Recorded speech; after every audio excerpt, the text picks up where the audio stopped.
اللہ یبسط الرزق لمن یشاء ویقدر، اور اللہ جس کے لیے چاہے رزق کشادہ کر دے اور جس کے لیے چاہے تنگ کرتا ہے۔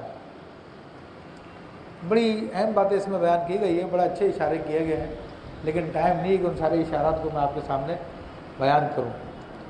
تو یہ جو صدقہ ہے، زکوٰۃ ہے، الحمدللہ مسلمانوں میں جس قدر پایا جاتا ہے دنیا میں کہیں نہیں پایا جاتا ہے۔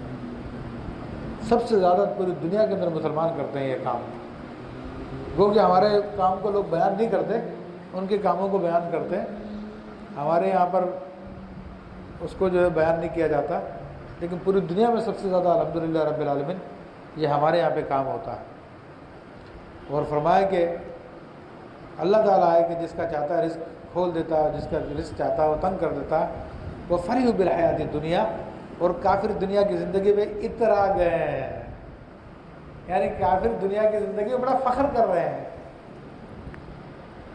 اب کیوں فخر کر رہے ہیں؟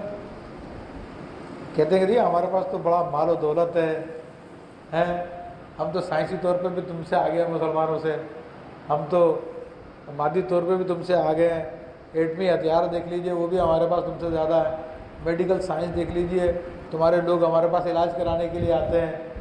یعنی ان کے لوگوں کو ترقی یافتہ کہا جاتا ہے اور ہمارے لوگوں کو تیسری دنیا کہا جاتا ہے۔ دنیاوی معاملات ان کے بڑے اچھے ہیں، بڑے بہتر ہیں۔ تو یہ کیوں ہیں؟ اس کی تفصیل میں نہیں جاتے، مختصر جواب یہ کہ اللہ فرماتا کہ وما الحیات الدنیا فی الآخرۃ الا متاع قلیل، کہ دنیا کی زندگی آخرت کے مقابلے میں کچھ نہیں مگر چند دن کی ہے، برت میل کی ہے۔ یعنی کہنے کا مقصد یہ ہے کہ جو مسلمانوں پہ یہ جو مادی اسباب کی کمی ہے تو یہ اللہ تعالیٰ کی تعریف کرتا ہے، کیونکہ حدیث شریف میں آتا کہ دنیا سجن للمومن و جنت للکافر، یہ دنیا مومن کے لیے قید خانہ ہے اور کافر کے لیے جنت ہے۔ تو یہ ظاہری اسباب کی کمی جو ہے وہ اللہ کی رحمت سے دوری نہیں ہے۔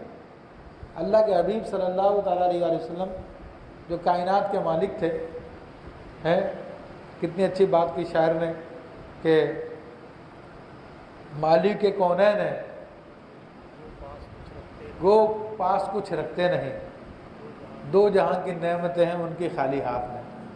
حضرت عبداللہ بن مسعود رضی اللہ عنہ فرماتے ہیں کہ ہم رسول اللہ صلی اللہ علیہ وسلم کی خدمت میں حاضر ہوئے تو آپ علیہ الصلوۃ والسلام کو دیکھا کہ آپ چٹائی پہ لیٹے ہوئے ہیں اور گھر میں کچھ بھی نہیں ہے، ایک چمڑے کا تکیہ جس کے اندر کھجور کی سوکھی گھاس بھری ہوئی ہے، پاؤں کے نیچے بھی وہ جو ہے پتے رکھے ہوئے درخت سوکھے ہوئے پتے۔ تو ہم نے عرض کی کہ یا رسول اللہ صلی اللہ علیہ وسلم آپ ہمیں اجازت دیجیے ہم آپ کے لیے بستر بنا دیں۔ تو اللہ کے حبیب صلی اللہ علیہ وسلم نے فرمایا کہ مجھے دنیا سے کیا لینا، میں تو ایک مسافر ہوں دنیا میں۔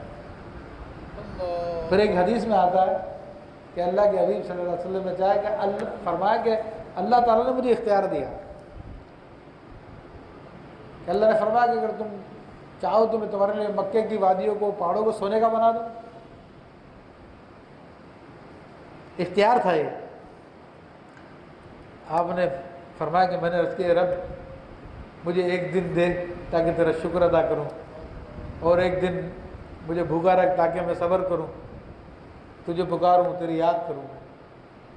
سمجھ رہے بات؟ تو یہ رسول اللہ صلی اللہ علیہ وسلم کی اختیاری ہے، آپ نے اختیار فرمایا۔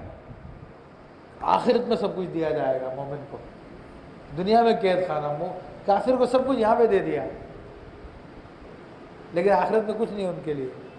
تو اس لیے یہ معاملات ایسا جاری ہے۔